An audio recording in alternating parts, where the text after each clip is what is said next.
Director, you mentioned that the Geo-Technical investigation was conducted by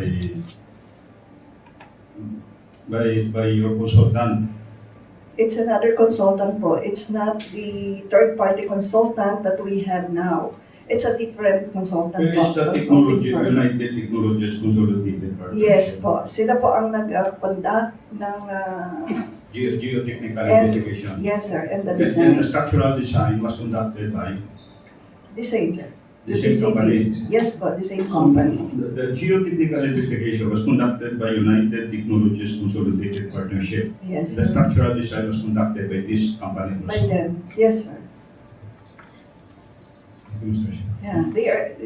It is different from the one who made the design for the intervention. Okay, let me be clear on this, Ma'am Director Nerie. The design, the one who designed the original, na prior to the construction of the Ungka Flyover, is different from this. Yes It's po. different. Yes sir. And we may know who is the previous. Do you have any idea kung Yes sino sir, yung the previous? Utcp, United, That's the original po. that's the original consultant. Okay, so iba naman yung consultant natin ngayon. Yes sir. May we know kung sino yung bagong consultant? Adam Abinales. Adam Abinales. Abinales. Yan po yung, is it true in my understanding that the contract will be ending until June 30? Yes sir. And then hopefully makakakuha kayo agad ng result. Yes sir. Hopefully as soon as time possible, as you said. Okay. Adam Abinales sir. Abinales And associates sir. and associates.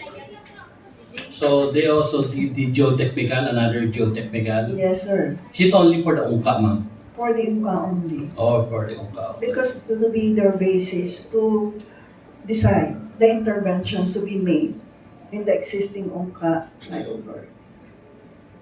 Okay. Thank you. Yes, board members.